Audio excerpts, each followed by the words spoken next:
Hi all and welcome back to episode 4 of the Blair White Brief, your weekly Friday supplement of racing through my eyes, reviewing last week's action and obviously previewing the weekend's action. And going back to last Saturday, we had Altior in the Clarence House Chase. It was a bit of a non-event of a race, we all know that, and he did kind of what he could do. I spoke about it last week about how, I still want to see quality grade ones over quantity, and there's something about Altior that you just can't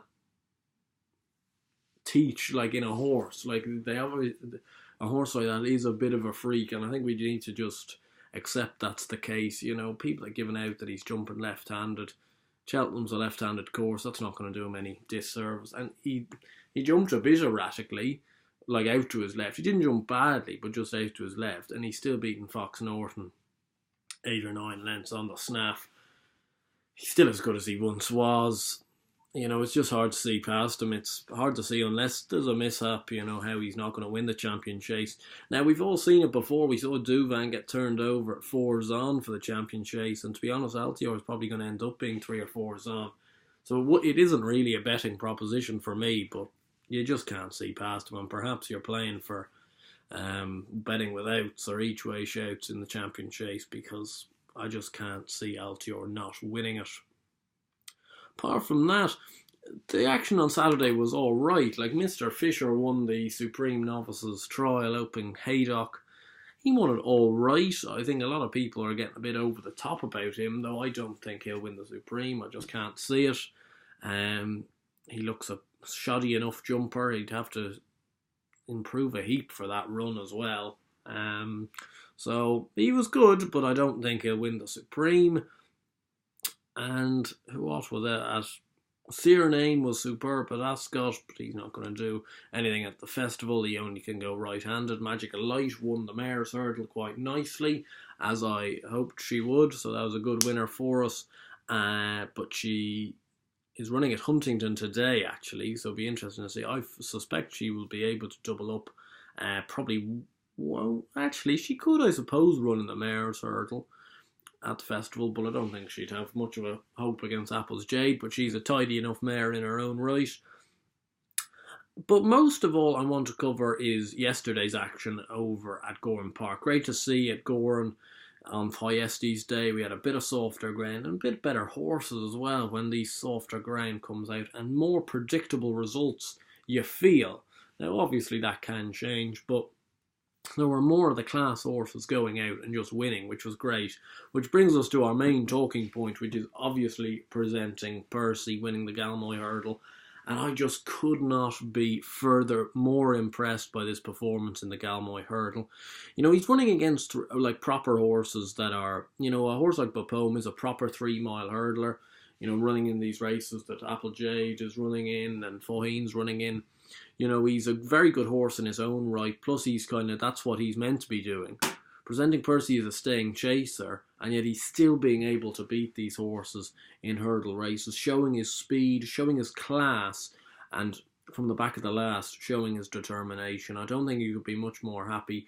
I didn't really get on the Presenting Percy craze, to be honest, at the start of the season, so I've no anti-post dockets on Percy, and it's probably too late in the piece, certainly from an anti-post perspective, to be backing him, because he's now 3-1. Like if he was 3-1 on the day, I'd probably take a snip, but 3-1 anti-post is no bet for the Gold Cup, to be honest. But I can see why he is that, and to be honest, with what he's shown us on the track, and with the way Pat Kelly, he loves this horse, and I know sometimes smaller trainers can say this is the greatest horse I've ever had, and they still aren't that great. I think this horse is a serious, serious animal, and I think he's going to take a lot of pegging back now in the Gold Cup.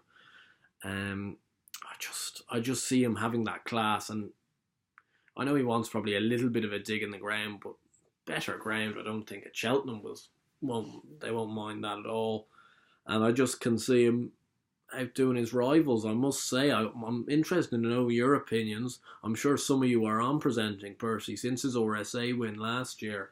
I wasn't initially overly convinced because of that weird prep he had last year. And it looks like he's going to have a weird prep again this year, leading up to the Gold Cup. Pat Kelly is a man of interesting values, to be honest, with this Galmoy hurdle, Red Mills Chase sort of prep. But it seems like he's going to do the same again. You know he stays. He won the Porterstown off top weight. That's a 3-5 race on pretty heavy ground.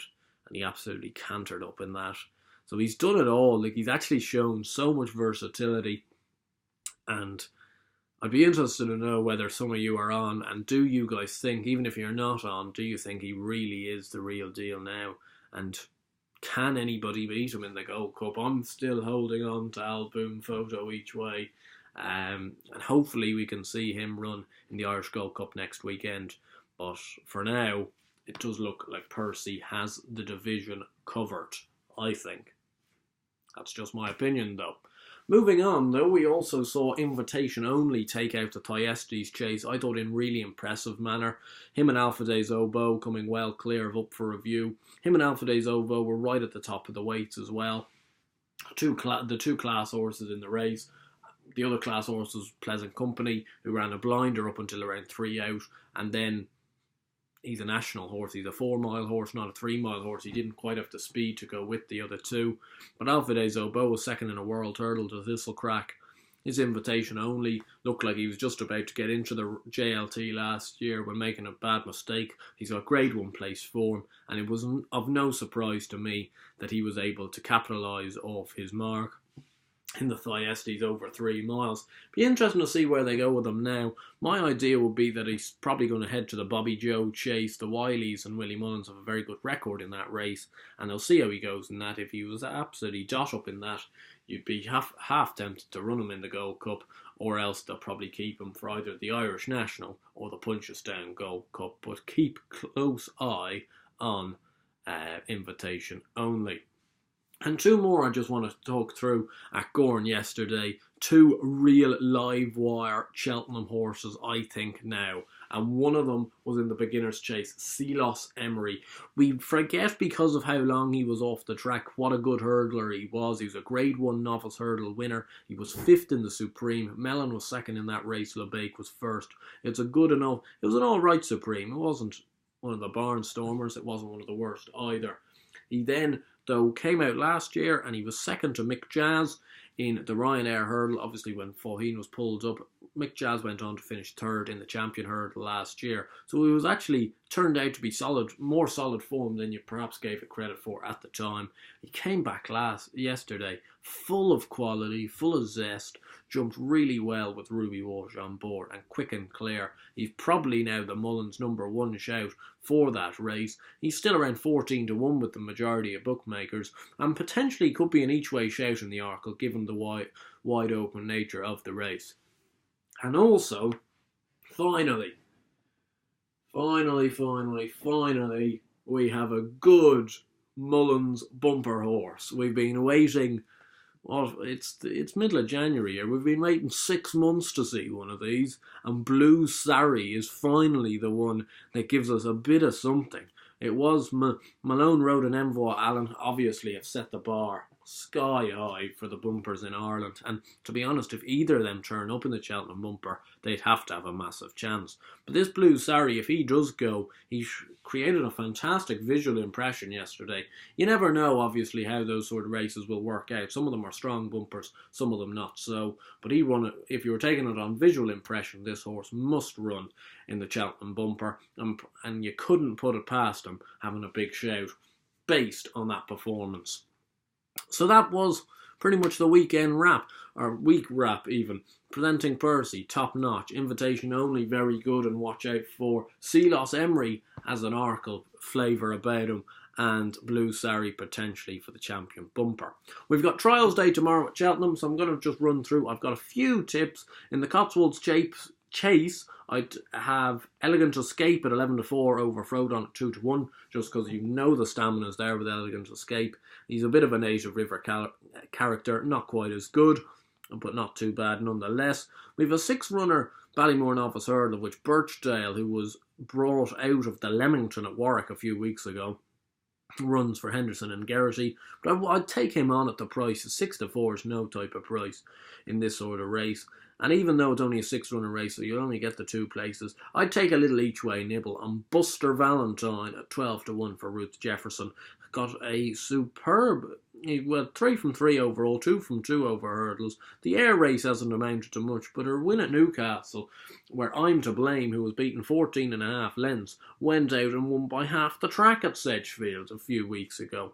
So it's not bad form in the book, and I think he'll go close. In the Cleve Hurdle, I'd take a little chance on Black Op at 4-1, but I wouldn't have much of a say in the race. Those 3-mile hurdles are tough to say the least. Over at Doncaster, the Sky Bet Chase Warrior's Tale, I think, has a big chance at 5-1 for Nichols. Obviously, the Novice Chase, Dynamite Dollars is 1-4. That's no betting race. And the River Don Novice Hurdle, I wouldn't be backing anyone. I think it's a poor enough race, and I wouldn't know. I think the certainty of the day, though, is in the 240 at Doncaster. The Yorkshire Rose Mare's Hurdle, one of my... Well, she's actually up there with one of my favourite horses in training. Lady Buttons there for Phil Kirby and Tommy Dowson. 4-5. Now, I think she'll go off shorter on the day, to be honest. I think she's an absolute certainty. I'll end up eating my words for that. But I think she'll win this, and she'll go on, and I think the plan is for her to run against Altior in the Champion Chase. That could be a step too far, but she certainly deserves it based on her performances so far this year. Anyway, I want to hear your guys' thoughts on this year's brief. This week's brief? What did you think of presenting Percy? What do you think of Altior? What do you think of Invitation Only? Do you think Silas Emery has an each way shout in the Arkle? I certainly do. I'd love to hear your opinion. I'll see you next week. Bye for now.